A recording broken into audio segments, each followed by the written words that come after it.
என் வாழ்க்கையில் நிறைய பேரை இதை ஞாபகப்படுத்தினதுக்காக பண்ணப்பட்ட படம் தான். ஃபர்ஸ்ட் என் அம்மா. 17 வயசில் எல்லாருக்கும் ஏற்கனவே சொன்னதான், இன்னொரு முறை சொல்லணும்னு நினைக்கிறேன். அப்பா இறந்த பிறகு அவங்களுக்கு தெரிஞ்ச வகையில் அந்த குடும்பத்துக்குள்ளே இருக்க காசெல்லாம் பத்திரப்படுத்தி சேர்த்து வச்சு படிக்க வச்சு என்னையும் அக்காவையும் படிக்க வச்சு கல்யாணம் பண்ணி வச்சு பண்ணாங்க.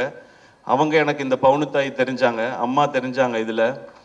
அதுக்கப்புறம் அக்கா 2 குழந்தை பெற்ற பிறகு வந்து இங்கே எம்எம்சியில் எம்டி படித்து கோல்டு மெடலிஸ்ட் ஆகி பேஷனை எப்போ வேணாலும் தொடரலாம்னு நினச்சேன். எங்கள் அக்கா எனக்கு ஒரு பவுனுத்தாயாக தெரிஞ்சாங்க இதில். அவங்களுக்காக பண்ணணும்னு நினச்சேன். மிக மிக முக்கியமானது அந்த கடைசி டயலாக் மேம் பேசுகிறது. படைக்க காக்க அழிக்கன்னு ஆம்பளைங்களை மட்டும் கும்பிட சொன்னவன், படிப்புக்கும் பணத்துக்கும் பொம்பளையை தாண்டி காட்டி கும்பிட சொல்லியிருக்கான் அப்படின்னு சொன்னாங்க இல்லையா. அந்த டைலாகை நான் முன்னாடியே உணர்ந்துட்டேன்னு நினைக்கிறேன். எனக்கு கல்யாணம் ஆன நாள்லேருந்து என் வீட்டோட வரவு செலவு எல்லாத்தையும் பார்க்குறது ஆர்த்தி தான். எனக்கு தெரியாது என் அக்கௌண்ட்டில் என்ன பணம் இருக்குது தெரியாது. ஊருக்கு போகணும் ஏதாவதுன்னா, ஆர்த்தி ஊருக்கு போகிறதா இருக்கேன், டிக்கெட்டுக்கு மட்டும் காசு கொடுத்துட்றியா அப்படின்னு கேட்பேன். இப்போயும் அதை நான் ரொம்ப பெருமையாக சந்தோஷமாக வாங்கிக்கிறேன். அவங்க தான் பார்த்துக்கிறாங்க. அவங்க பார்க்கலன்னா என்னால் ப்ரொடக்ஷன்லாம் பண்ணியிருக்க முடியாது.